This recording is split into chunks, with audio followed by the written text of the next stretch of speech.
Poison Ivy issue 14. G. Willow Wilson writing with Marcio Takara on the art. Yes, it's so nice to have Takara back on art. It's, again. Oh, how many issues was he missing? Just for the Night Terrors stuff, okay, right? I see, yeah. So, and then I think one before, because it was a kind of an interlude. But this is Pam getting back on her stuff in Gotham, right? So she has the house in Slaughter Swamp that Croc told her about, and so she goes to investigate it, and she finds this dead body that looks like it's her handiwork with a flower left on its face, and she can't figure out, what caused this guy to die. Like, was he frightened to death? Was it poison? No, it's a dead body, and the flower was left as a warning. So she's like, I really need to figure this out because I need a base, right? So she starts going through, and she sees that it's held by Undyne Holdings. She tries to figure out where she's heard that name before, so she calls Janet from HR, who's crashing at Harley's. And it's this really nice page where she's laying on what looks like a cot in a Wonder Woman shirt, but you look around her and it's just all a bunch of zany Harley Quinn stuff. So there's like all of her bats lined up against the wall. There's the hyena collars for her two, pet hyenas, and then just like fireworks surrounded by her. And for Ivy to wear on a kinky night. Or that. Get out of my fantasy, sir. So she calls and wakes Janet up, and she's like, I need you to do your Janet from HR stuff, right? Get into your human resources. And she asks her about Undyne Holdings, and turns out it's this developer that came in during No Man's Land, named, where's he at? Peter Undyne. But there's nothing about him. It's just a photo. And so Ivy's like, of course. This all goes back to, when, of course, we had all these developers coming in post No Man's Land. Luther led the way. Everyone else left, but it seems like not everyone did. So that's where Pam's heading to next. Ivy pops in, and they, wants to break the tension with Janet, because she kind of can feel this, there's something that's not quite right with Janet from HR. Janet's feeling guilty because, her and Pam hooked up during the Mushroom Fest back at the influencers time.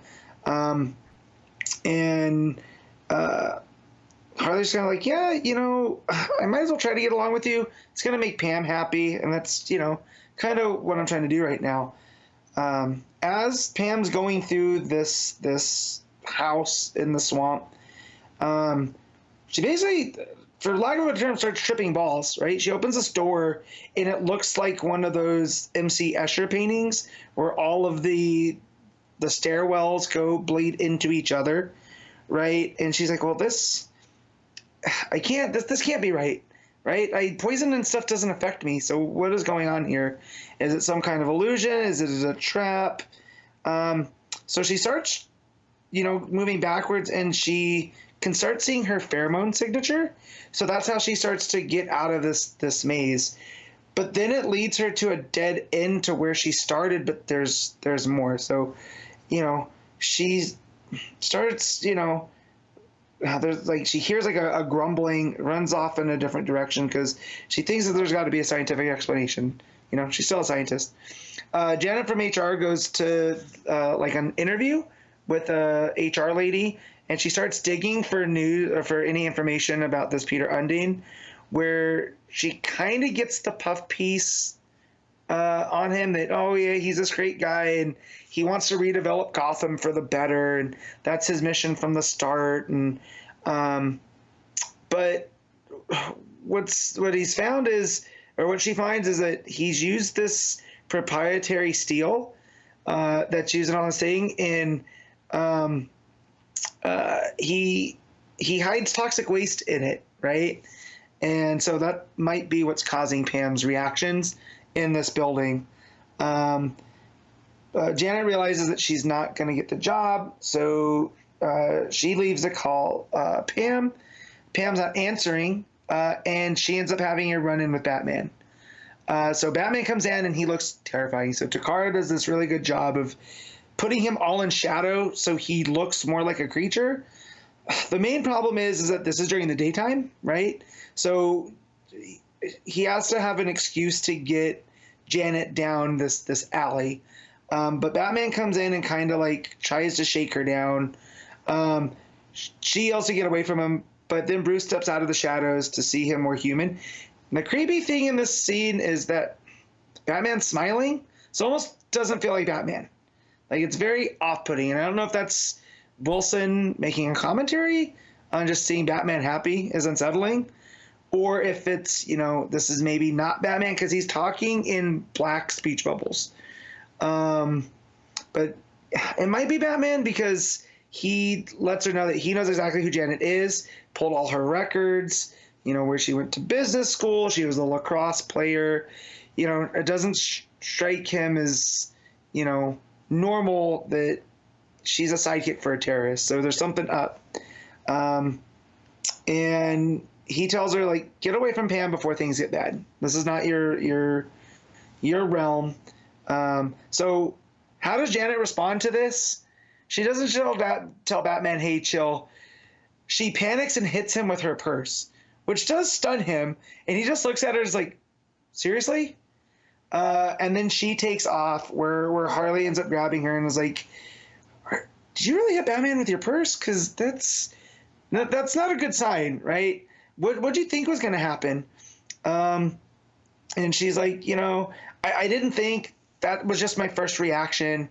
And then she's like, well, I think we need to talk because, like, there's this tension between us. But first, we need to make this about Pam, right? So as they're talking, they end up leaning in and they kiss.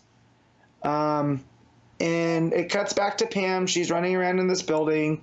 She sees like this, almost like these blue like orbs materializing down the hallway.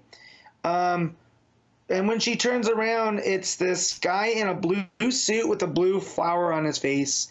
And, as if, she's alarmed because, again, these transformations are always alarming. And this building, like me, is about to become something else. So it leaves it here with whoever, left the message for her is almost kind of like a new Floronic Man. But he has a flower for a face in that it might be tied into this Undyne Holdings, putting toxic waste in their proprietary steel. And then it's seeming like we're having a very, I don't even want to call it a love triangle because it is this messy nest, right? That, Janet from HR is getting herself into. Takara's art is top notch. There's, even in just the pages that are conversations, there's attention to them where it's very cinematic, where you're waiting, to see where this exactly goes. And, when Janet and Harley share this kiss just out of nowhere, it really is shocking. And not in like this, oh my God, these two are making out or whatever. It's like, what is going on story-wise in a good way and not like it doesn't make sense. So still enjoying this book. This flower guy, I'm hoping it's not just a return to, what's his name? The Floronic Man, Harley's main villain. I hope it's Woodrow. I hope it's not just a return to him. I hope this is, doing something new. But yeah, it's still Pam, trying to be a villain, but finding herself in heroic situations. So, the art's really strong, so it's probably going to carry a lot of this. But I'm going to give this an 8.